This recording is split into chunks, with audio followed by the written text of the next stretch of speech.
sure, what the type of numbers you were doing, independently. Was there ever a situation where you considered maybe doing a major label thing or interest? Yeah, we had sit downs. We had sit downs, but like just the shit was too ugly. You know what I'm saying?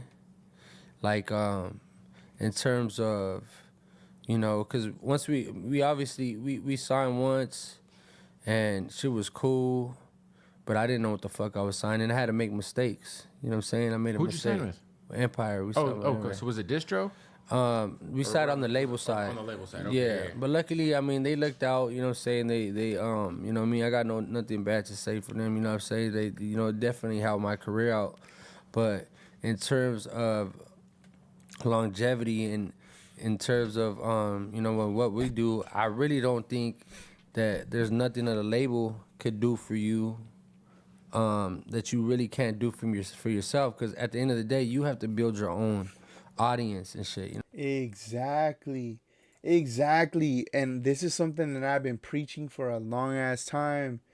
You guys can vouch for me. You guys can go back in all of our lives whenever the fuck this topic comes up.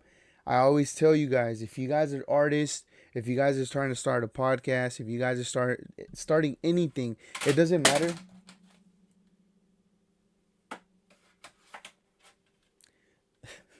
It doesn't matter what you guys want to do or what avenue in life you want to take. It's all about finding the people that fuck with you. It could be whether it's your store or whether it's, like I said, your podcast or anything. Everybody has an audience. It's just a matter of finding them, you know? That's all it is. That's all it is. And I agree with that. You know what I'm saying? They can't create that for you. People think if you sign, it's like a cheat code for fans, Right. and it's like that's not it. You got to know put what I in mean? the It's work. not. In a way, yeah. Like you have to cultivate your cult, Right. It's like your flock. Exactly. You have to have a cult following. Yes, and that's Yeah. the thing. It's like no amount of. I mean, like, look. Obviously, you get some bread. You could run ads. You could do things to like help, Right. increase your exposure. But in terms of like, really, really tapping in with the how it could be 100 people. Okay, how do we turn this to 200? The label ain't gonna do that for you, bro. Like it ain't gonna, like you sign and some magic shit happens. Is they can't. Yeah. They can't do it. I feel like they can't. I mean, you have to have genuine fans to have longevity in this music game. Now, one thing they can Yeah. do is what I feel like if you sign to a label and you have that now with saying that viralness that they're looking for, they can't dump money into you to get you these features that you probably wouldn't 100%. be able to obtain. 100%. You know what I'm saying? And they could put you in front of places and different places. That's if they really believed in you, and you know what I'm saying, they're gonna do that. Right. Yeah. But I agree. once that's over, right? Then it's like on you. Now it's back on you. But yeah, no, I feel like at the end of the day, like you said, man, like if you're gonna get into that situation, you have to learn how to use those tools into your favor. But you also have to understand like the real work should be starting for real. You know what I'm saying? Like, Nah, for sure. I mean, it started back with us since. I mean, thank God that I've been able to stay relevant for this many years, bro. when was your when would you say was your first like real year in the game where you like were really like getting money off of rap? Oh, really? Okay, that'll be probably like 2016. Okay.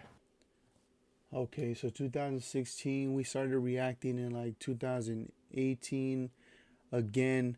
But we did react to some of his music. So we might have been reacting to them back in those days as well, bro. I got to go ahead and check back, but I'm pretty sure that when him, EMC, and King Little G were together, we were already on that. You know what So I'm almost saying? 10 years. Yeah. Damn. 2015 is when I dropped High Forever One. That's what kind of Banger. created my Banger own ass movement. album. Right. Because I was with King Lil G and we created AK47 Boyz back in 2000. AK47 Mob. I ain't got to tell them who the fuck we are. You guys know that 13, song. 2012, around there. That's when we created the AK47 Boyz. That shit's crazy. You know what I'm saying? Yeah.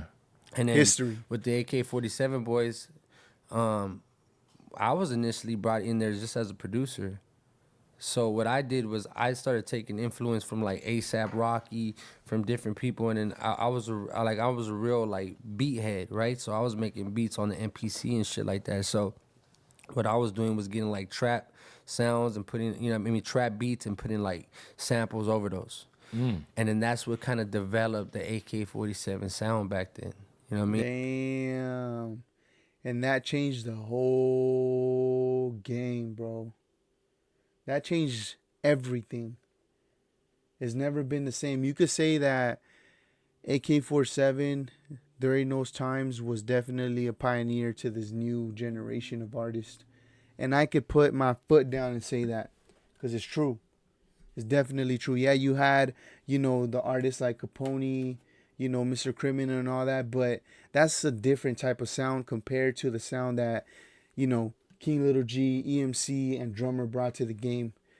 Uncompatible. You can't compete with it. That's what I meant.